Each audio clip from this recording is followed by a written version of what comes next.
Dick Poofall, Here. Mike Berlin, Here. Clarence Campbell, Here.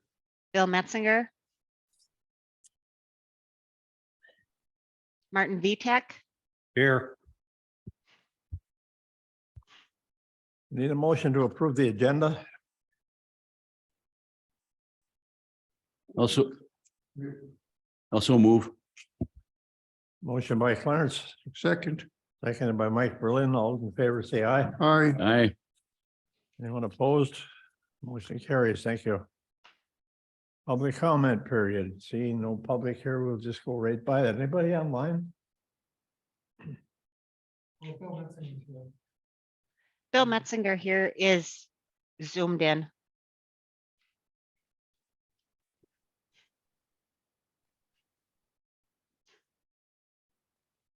No public online. Need a motion to approve the executive committee meeting minutes from December 8th, 2022. Is Marty Vitek also move? Motion made by Marty Vitek. Do we have a second? Seconded by Bill Metzinger. Seconded by Bill. All those in favor say aye. You haven't got any more room down there, have you, Bill? No, but if you want to sleep on the couch. He's in Arizona. All right, we have a motion and a second. Everyone say, all in favor, say aye. Aye.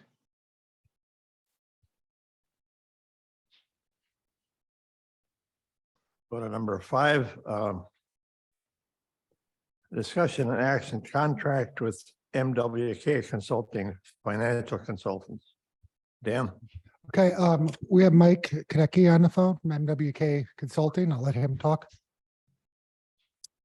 Okay, yeah, thanks for inviting us to this meeting, and also Steve Corbell is on the there too, and we're the entire company of MWK Consulting. So anyway, we've been, as you know, we've been working with the county, like about 1.5 years here now, and probably more intently this past year, 2022. And we feel we've accomplished a lot. We also feel there's more that we feel, in our opinion, we can help the county with.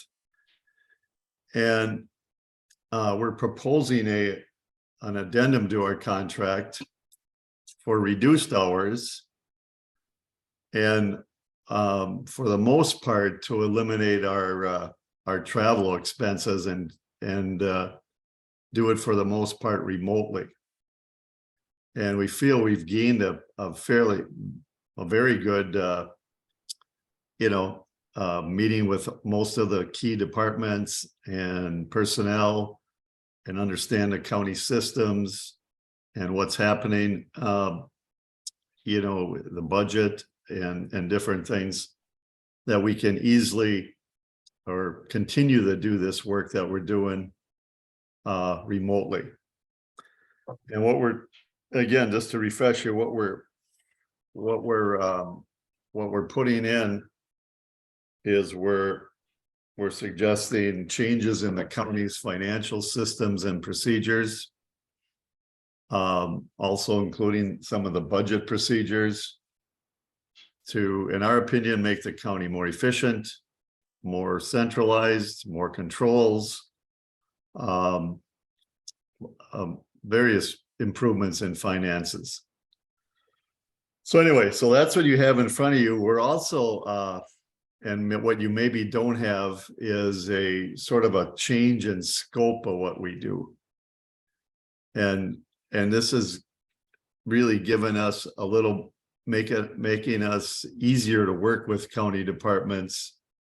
Not that that's been difficult, but we'd like to directly sort of assume the role of a finance director for the county.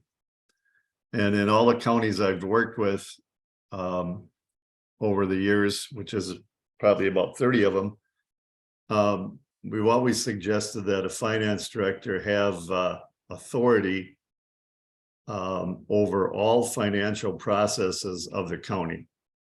Now, that doesn't mean he directly does them or is involved in day-to-day procedures, but he has a hand in and design and documentation of all the systems, whether it's highway department, human services, forestry, what have you. And we always, in my opinion, that's always worked well for Wisconsin counties. So anyway, just kind of getting long here, but that's what we're proposing. We discussed this with Dan and Sue previously, and we believe this would further what we're trying to do with Ashland County. Steve, I don't know if you want to add anything necessarily, or Yeah, no, I could, can everybody hear me? Good, I see some nods. Yeah, I think this is just kind of, in my opinion, the next kind of evolution of what we've been doing with the county. You know, is to further improve systems throughout. For instance, one of the items on there is to use Springbrook receipting system. You are using that. You're not using it in every location that you potentially could.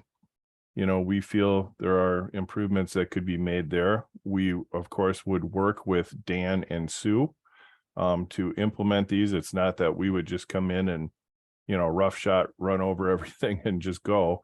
We're going to work in conjunction with, you know, the administrative staff and or committees where appropriate to make changes. And another item on our list of things too was to review all claims for reimbursement with state or federal agencies to make sure that you're being the most efficient in garnering all of the state or federal aid you could, similar to what Mike had noticed with the highway department, where some of the reporting of expenses on your state financial report were misclassified for a couple years, and he was able to retroactively make some changes where that, I think, added about $30,000 more per year to Ashland's transportation aids. So we believe there could be other opportunities for that. And that is why we're proposing what we're proposing. Certainly entertain any questions. This is Mike. You've already gone over this with Dan and Sue. Yes. yeah, last week we did that, yes. So if we were to approve this, what kind of format is this going to be? Is it going to be a new contract? Yes, it's on the finance agenda too. I'll be prepared to take this to make a motion, take this to the next step, put it together, bring it back to the finance committee. Right? Yeah, we'll bring it to finance because we're spending money. Thank you. And that's on this Thursday, correct? This Thursday at 9:00. Okay, sounds good. What was your motion, Mike, to bring this forward to the finance committee? Let's put this document together, bring it to the finance committee, the document being a contract. That's why I had asked Dan, does this have to be rewritten in a contract form? And first part of that, I had asked if MKW had communicated with Dan and Sue with regards to this content. And they did. So that's the presentation. So upon the discussion of the presentation, I'm making a motion that they put this in contract form, bring it to the finance committee on Thursday. And we'll upload that to the packet today online. Thank you. You have a second? Lars? Marty? That was seconded by Marty Vitek. Lars? I just have a question. How does this coordinate with Health and Human Services? Not Health and Human Services has its own fiscal manager that keeps track of income and outgo and ties it in with state and federal programs. How does this coordinate with that? Sure. Go ahead. Go ahead, Dan. Steve. Oh, yeah. No, it would directly coordinate. We've been working with Amber, with Pete prior to Amber going over there. to try to streamline some of the processes that they have there. Currently, they use a subsystem where they keep track of all the detailed accounting records they need to report to the state. And we're in the process of switching that so that the detail is more contained within Springbrook. And then the subsystem would just be for the client specific data that is confidential and would need to be kept for reporting purposes. But certainly it would encompass every department of the county. So it would include Health and Human Services too.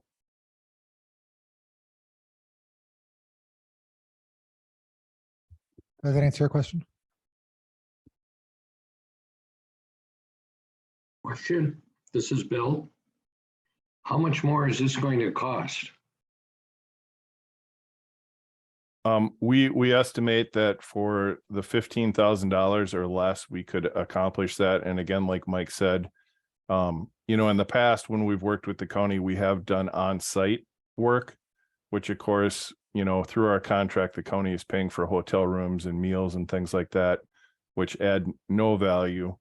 We're not saying that we would never come back and do an on-site thing. If it was appropriate, we would, but we believe that we can make it more efficient by doing a lot of this remotely.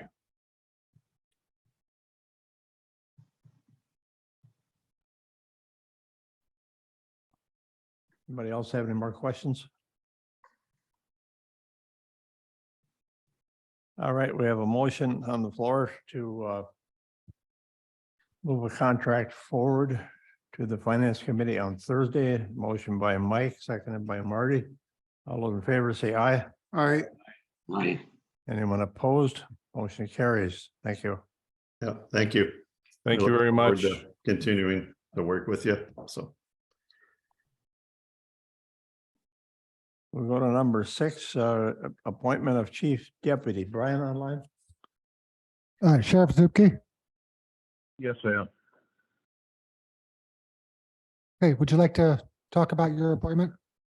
Or your request? Yes, we conducted interviews with 2 applicants. Would be both in-house patrol sergeants. One is Jason Janicek, the other one was Nate Deligan.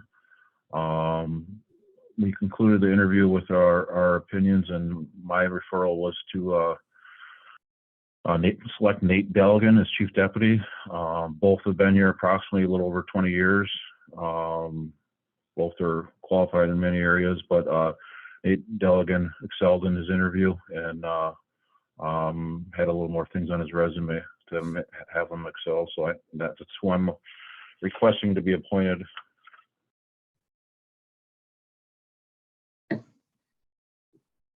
That's it. We have any questions for the sheriff? Chair Pufal and I sat in on the interviews. Just so everybody knows.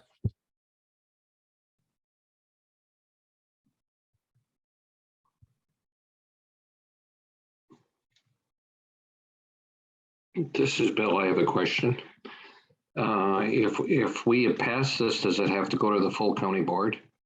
Yes, it does have to go to the full county board. I make a motion that we accept the sheriff's recommendation and appoint Nick Deligan as the undersheriff or the chief deputy. Correct, chief deputy. Chief deputy. This is Clarence. I'll second that.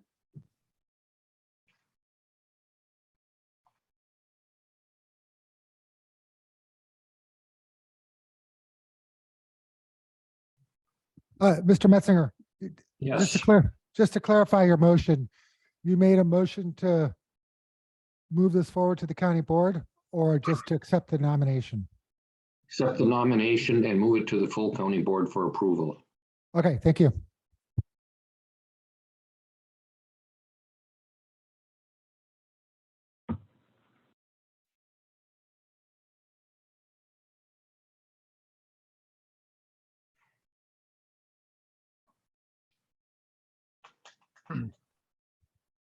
Sheriff has a preference in the appointing the chief deputy. All those in favor of going along with his recommendation? Mr. Deligan, was it? Nick Deligan.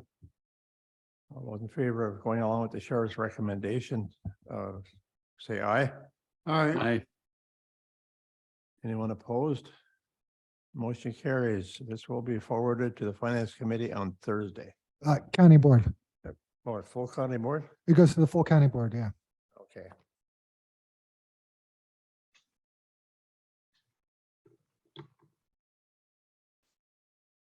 We go to number 7. Approve the creation of 2 night sergeants for the jail with a $1 an hour wage increase. I would imagine Brian's going to handle this. Sheriff Zubrke, please. So over the last couple of years, we had state inspections. And every time there's an inspection of the jail, the state comes in and they recommend what we should do for improve our lessen our liabilities. And one of those things has always been a night shift supervisor. We have 2 during the daytime. We've always had that in the evening. There is no supervisors. So requesting that where we would like have money, I believe, to do this is there's a couple areas, but one of them is we've had vacancies. It wasn't budgeted for originally, but we have had vacancies all last year. We still have a vacancy. We kind of had extra money in our accounts because of that, due to the lack of applications coming in. We've also had other areas that were like ankle monitor program. There's money there. Not all that was spent. So we believe it's around $5,000 to do this increase for the year. And just to get us by, like I said, we have these extra monies in those areas. And next year we can budget it for it. That's all. To be clear, they have a number of vacancies in the sheriff's department that haven't been filled. So there's a whole lot of, there's a way more than $5,000 in budgeted monies in staffing that we haven't spent because of vacancies. So he has money in this year's budget with vacancies already existing. Any more discussion? This is Bill. Are the night sergeants, are they already currently employed with Ashland County? Have you selected them yet? No, I have not selected any. I'm waiting for approval. So I would have to post the positions to select in-house applicants.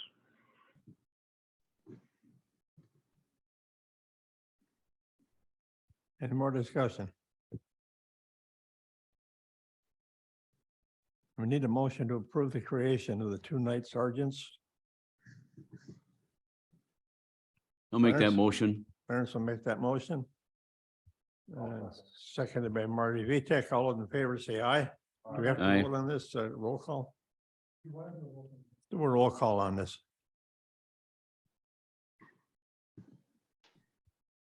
Dick Lori, can Pufall, we do- Dick Pufall, Yes, Mike Berlin, yes, Clarence Campbell, Yes. Bill Metzinger, Yes. Martin Vitek. yes. Thank you. Go to number 8, employee handbook clarification regarding vacations. Okay, so at the last county board meeting, we approved 2 weeks of vacation for everybody. Okay, that's kind of hit a roadblock in the clerk's office when they're doing payroll and transferring all the data over. So I'm gonna let Karen and Sue talk about this so they have some guidance on how to move forward.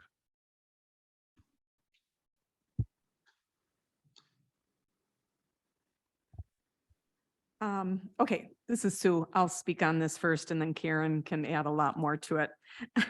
So we are having issue with the 2 weeks and how far back we go for newly hired employees. Because the handbook was supposed to be, the changes were supposed to be effective 1/1/2023. We haven't been able to determine any way that we can go back to any employees hired prior to that and have a cutoff. So Karen and I and Heather have talked about this at length.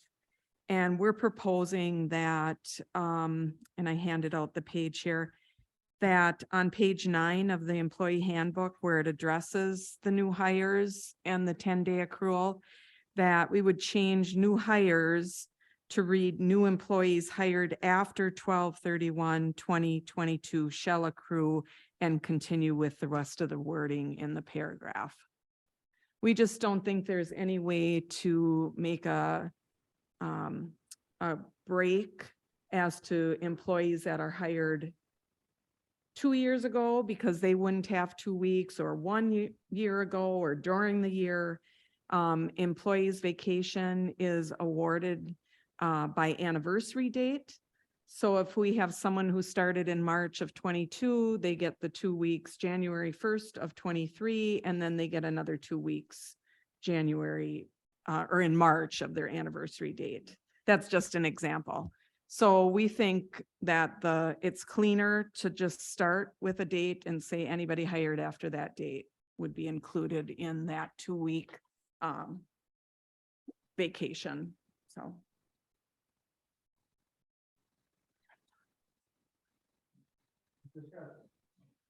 I think that was our intent anyway, wasn't it? Was, but the handbook wasn't Yeah. quite clear and the Yeah. language wasn't quite clear.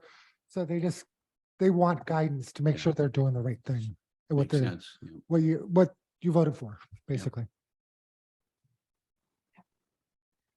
Somebody could This make a is- motion. This is just Karen. I'm in agreement with what Sue said. I do a lot of the tracking and Springbrook, in the setup of the employees, it has the anniversary date in there. And I just think that is a much cleaner way. If we start going back to, just say somebody who was hired in November, it just makes a whole lot more tracking for us. So that cutoff date will just definitely make our tracking much easier. I'll make a motion that we approve this change in the employee handbook for clarification regarding vacation. Have a motion by Clarence Campbell. Do we have a second? And that's seconded by Mike Berlin. Any more discussion? Do we need to send this is a clarification. Does this need to go back to the county board, or? It's up to you guys. Would you feel better if it went to the board? And then we'll have the next agenda item on the handbook as well, so. Okay, so could you please change your motion to say forward to the county board too? Right, I'll change my motion that we approve this and forward it to the county board. And we have a second motion and a second to approve this and forward it to the county board. All in favor, say aye. Aye. Anyone opposed? Motion carries. Thank you. Employee handbook clarification regarding sick leave payout. Okay, this is another issue that really goes back to Act 10. And it's just, again, it's a clarification issue because the handbook reads differently depending on whoever reads it. So again, I will let Sue and Karen explain it. This is Sue. So there's 2 sick leave banks based on Act 10. One prior to employees hired prior to 1/1 of 12, and employees hired after that date.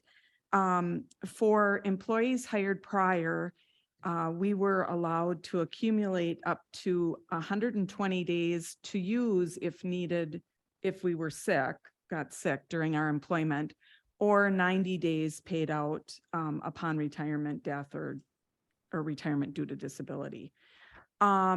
So there's been some questions brought up about days, because number of days, because we do have employees that flex now and work an 8.75-hour day or a 10-hour day based on the number of hours they have per week.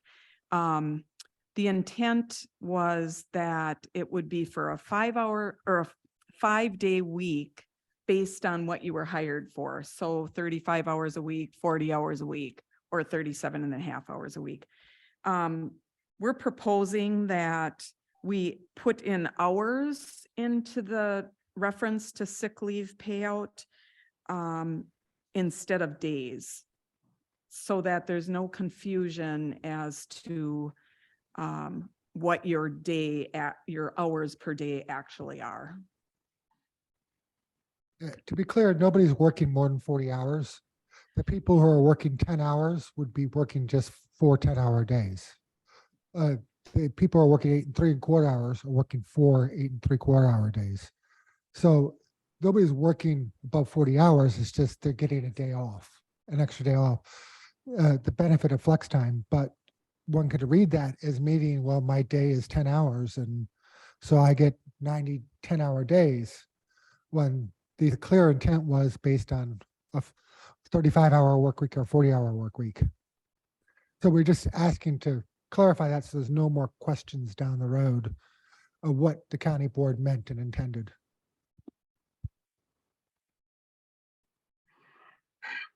Can I add that the wording for employees hired after 12 is 240 hours. So it does refer to hours for the employees hired after that date. So this would make it more consistent then.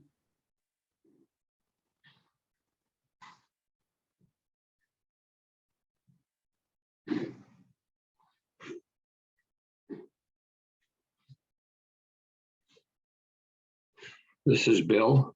I'll make a motion that we approve this clarification and recommend it to the county board for approval. I'll second it.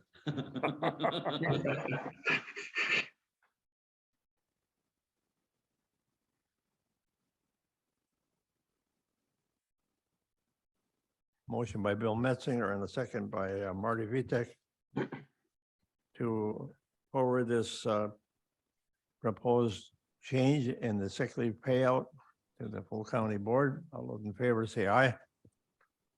All right, Anyone opposed? Motion carries. Thank you. Okay, we'll go to number 10. Just soon, Karen will be here for the county board meeting to explain it to the entire board also. And so if they have questions, these two are available to answer. Yeah, that way there's no confusion later, you know.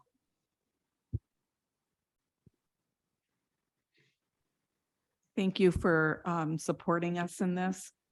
We have spent a lot of time going back and forth talking about this and trying to figure out a way that would be fair to everyone. And this is what we came up with. So.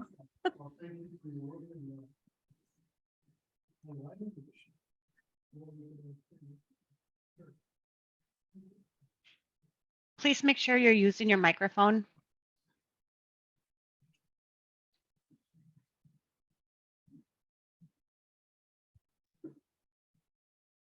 Okay, we're gonna go to number 10, coroner reimbursement. Did everybody read the letter that was sent to me from the coroner?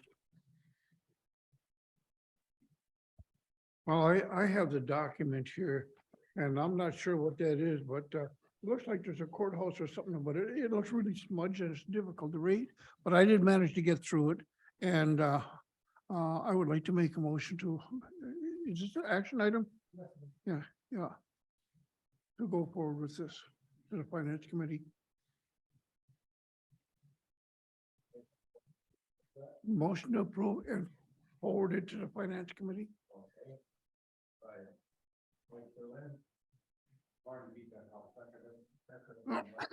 Microphones, please. I cannot hear. Maybe we didn't want you to.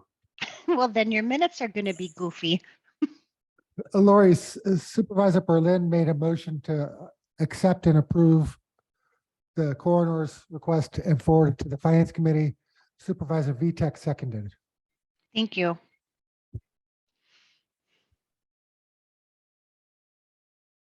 All those in favor say aye.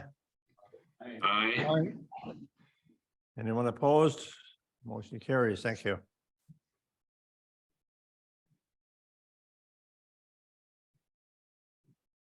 Go to number 11, resolution supporting increased county share of real estate transfer fees. Should be a resolution in your packet. Basically what this is, and every county in the state's passing something very similar. Back a while ago, we used to get half the revenues, then the state decided they wanted to take more. Now we're back to asking to get our share back. WCA is going to be lobbying for this during the session. And every county will be supporting this in some form. So we're asking you to approve the resolution and forward it to the county board. I would like to make that motion to forward this to approve and forward this to the county board. This is Marty Vitek. I'll second it with my microphone on.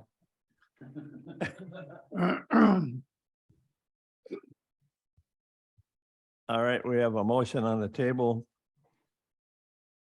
by Mike Berlin to approve and forward this to the full county board. And a second by Marty Vitek. All in favor say aye. Aye. All right, Anyone opposed? Motion carries. I make a motion to go into closed session. Can I ask that Lori Schmidt and Sheriff Zupke be allowed to stay? It's fine.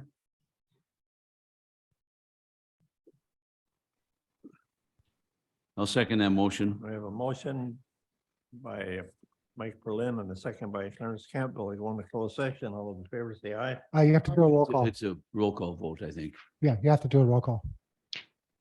Dick Need a roll Pufall, call. Yes. Mike Berlin, Yes. Clarence Campbell, Yes. Bill Metzinger, Yes. Martin Vitek. Yes. Okay, give me a minute to get everybody in the waiting room, please.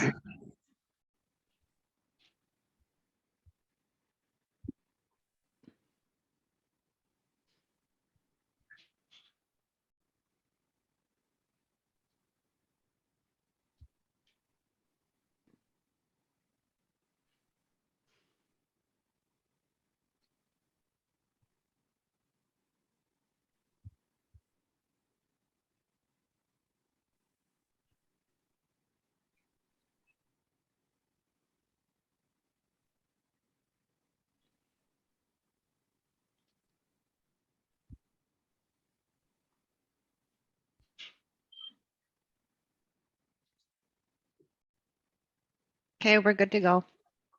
Okay, thanks, Lori. Yep. Bill, if Yes.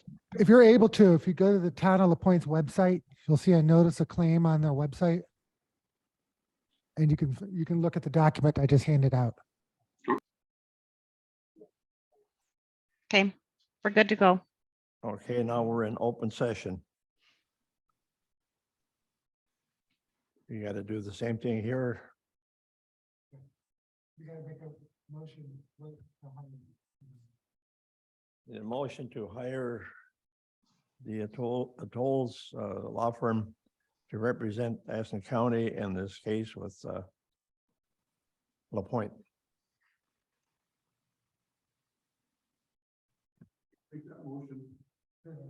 Mike makes that motion. Motion by Mike Berlin, I'll second it, Marty. seconded Vitek. by Marty Vitek. Need a roll call on this? All right, all those in favor say aye. Aye. Anyone opposed? Motion carries. Thank you.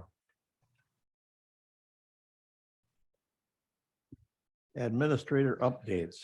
Okay, so next week I'm going to Madison to meet with our state legislators. It's a WCA event. I already did have a chance to speak to Representative Green. He actually called us, which is wonderful. I thank him for that. The main thrust that we're going to be talking about is the the tribal tax issue. We had this tax year, we managed to get, I believe, everybody who's tax exempt off the rolls. There may be one or two out there who got missed. But we worked with, Jen Solberg worked with the tribe and we were able to get just about everybody off. I'd say 99.9. There might be one or two, like I said, off the tax rolls. Those people who are off the tax rolls did not get a tax bill because they owe zero taxes. So that part's all taken care of. However, what ended up happening is some inequities in our towns. Sanborn was the worst hit. For non-exempt properties, tax rates went up 219%. That's problematic in every respect of the word. Overall tax mill rates went up 20% in Jingles. They went up slightly in the town of Ashland. So we're going to go to the legislature. Mark AA and I have been working with WCA on this. We're going to go and ask them to, one, make the county whole for all the payments that we made that we're never going to get reimbursed for. Two, ensure the towns and school districts are whole. There's no reason why the towns should have to suffer or the school should have. And then three, have a plan, increase shared revenue going forward for the affected counties and municipalities. So we'd ask the state to give us extra money to make up for the taxes we lost. We'd ask them to give the town of Sanborn extra shared revenue to make up for the taxes they lost. The same holds true in Bayfield County and Sawyer County and Oneida County, where the issue is also involved. So we're asking the state to make everyone whole and continuing whole, to be made whole. That way tax rates for non-tribal members are back to the same uniform tax rates that everybody's supposed to have under our state constitution, while still respecting the rights granted under the Treaty of 1854. That way, everybody gets treated the way fairly. So that's our big ask. How, Representative Green already was very much willing to listen. We have a meeting with, and we have a formal meeting with him next week, and another representative who represents Sawyer County, and then Senator Quinn. So that's what we'll be doing next week with that. We've also still been working on the wage study. I think I have most begrudging unanimity. I say begrudging because nobody's happy. Nobody's happy. I just can put that out right now. But most departments are accepting. So we'll have a department head meeting on that in probably the first week in February. And make sure everybody's on board. Then we're going to bring it back to this committee for you guys to do a final approval. Then we'll let the appeals process happen and all that stuff. And then we'll look at the county board voting, May-ish, after the appeals process plays out. So again, I think there's mostly unanimity from department heads now. And it is begrudging, but nobody wants to upset the methodology or try to take away from the validity or legitimacy of it, I guess is the point. We all realize that some people may not be paid as much as they should. Some people may be paid more than they should. But that's really just a perception that we all have, and it's not based on the markets around us. So that's why there's begrudging acceptance. So those are the big things that are happening. The question I have on that regards, would this be part of Governor Evers' budget, or would this come out of the Wisconsin Department of Revenue? We're asking for them to stick it in the budget because that's the simplest, cleanest way for them to provide the revenues. Because right now Governor Evers is making around in those 4 stops in Wisconsin. Yep. Matter of fact, today he's in Superior. Right. And- I'm sure no one's prepared to talk to him regarding this at any of these sessions, period, at least. No, no, and WCA has been in contact with the governor's office Okay. on the issue. And yeah, we will be talking to the governor too, or his representatives, I should say. I was at the town of Sanborn meeting last Monday there, and Jamie Weaver, Secretary Treasurer over there, indicated that they're almost, well, they're in constant contact with Department of Revenue. Right. And well, we had some constituents out in the audience as well that was not happy. Yeah, and I know who you're talking about. Yeah.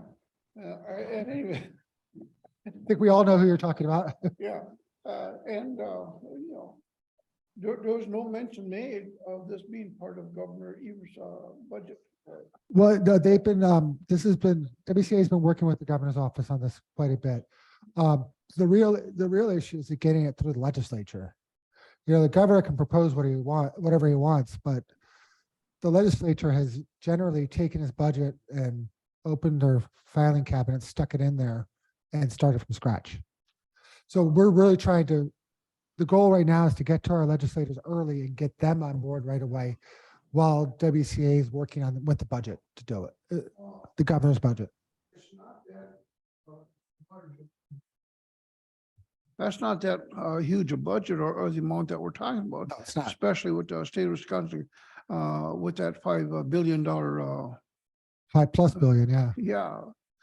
sitting there, you know, the person money. So I'm sure they can do something. Yeah. The question is selling it and getting them on board to Right, pony up. right. And that's why it's going to be a group of us who are going down there Okay. representing the entire northern part of the state to really hammer home that this is affecting a large portion of the state and we need a resolution that's fair to everyone, Well, to both our tribal members and our non-tribal members. We want a fair, equitable resolution for everyone. as we know, you had many other counties watching what was going on in Ashland County with this suit, because we have 10 other reservations out there, and whole chunk, they're all over the bottom. You got Forest County, you got Oneida. You got some pretty big tribes out there that's kind of salt and pepper across the state of Wisconsin. Mhm. And you got tribal lands all over it as well. And this is watched very closely by, and this could just be the start for the state of Wisconsin. Yeah, I agree. Yeah, and I guarantee you the Oneidas and the Ho-Chunk and the Potawatomi are all looking at their treaties and going through with a fine tooth comb to see how it affects them. But as of right now, and until and we could agree the other tribes are doing that, the court decision only affects the LCO tribes. So it really only affects, you know, Sawyer County, Bayfield County, Ashland County, and Oneida County. But I'm sure there'll be further litigation. Well, you got St. Croix over here. There are three different counties, you know, and stuff like that, and all the way up from Danbury, all the way down to Balsam Lake, and Yeah. Yeah, and then you have And that, you know. Then you have Menominee County where tribal lands aren't taxed currently. So will anything happen there? I don't know. well, like I say, this is just a start. Well, yeah, and then there's also the back tax issue. Right now, there's no mechanism to provide back taxes payments to people. So I know there's talk of a lawsuit being filed to collect those. It hasn't been, in fact, I think there might be one that's sitting dormant. But that's an issue that'll come up a couple of years from now. There'll be a resolution of some sort. In the meantime, you know, the county is certainly not going to, and municipalities should not pay back taxes back at this point. There's no legal method for doing that. So until we're ordered by the state legislature, a court, we're not going to do anything. There's nothing we can do. The County of Sanborn should not do that either until the legislature or a court orders them. Town of Jingles should not. I mean, the town of Russell and Bayfield County shouldn't. We wait and see what the courts say or what the state legislature says. If the legislature does it, we would hope they would do the right thing and pay those taxes since they're the cause of the problem in the first place. You know, when I was sitting on the tribal council as vice chairman, we had many discussions regarding this issue. And I'm glad, I'm surprised that the 7th district made the decision as quick as they did. Because this, and we all know that this is going to be dragged out 5, 10, maybe 15 Yep. years down the road, and it didn't go that far. So by, and I seen that 33-page document, and boy, that was well put together, well written and stuff like that, but they got some brains up there. They did diligence. Yeah. And the other factor we're not considering is the Supreme Court's also taking up other like cases. So, something could happen there too. Or who knows? Congress could do something. You just don't know. But until right now, we're stuck in the position where these lands are not taxable. We're not going to tax them. And we're not going to pay any back taxes because we don't have a legal mechanism to do so. And we will await upcoming issues as they happen. On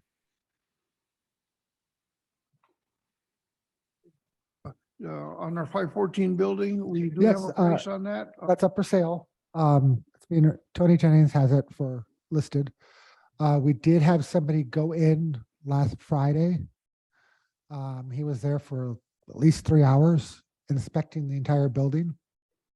So Tony does have a commercial developer who's interested. He's had a couple actually. So I don't think we're going to get much money for it. I'm going to be very honest.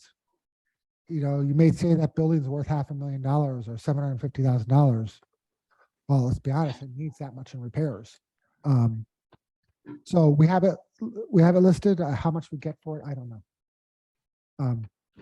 But that'll be up to this committee to decide once we get the offer, whether to accept it or not. Hopefully it's sooner rather than later. I do know we had another interested buyer who's a local business person back in November, and she took most of December to look at it repeatedly and consider it and decided not to purchase it.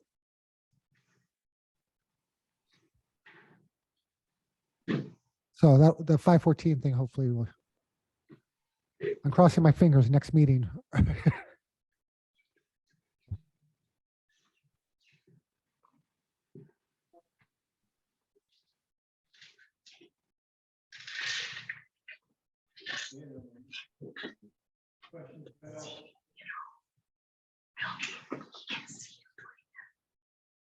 No, they can't.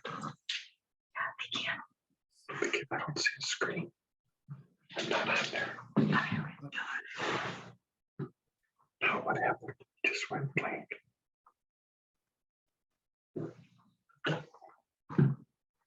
All right.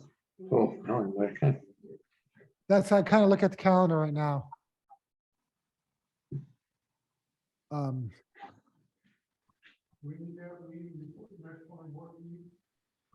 The next county board meeting is February 7th. So no.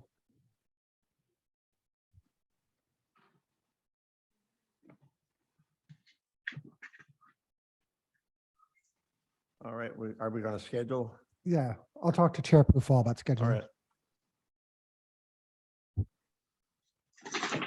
Next, we need a motion to adjourn. I guess we're finished. Motion by Mike Berlin to adjourn, second by Marty Vitek. All those in favor, say aye. Aye. Anyone opposed can stay here all day.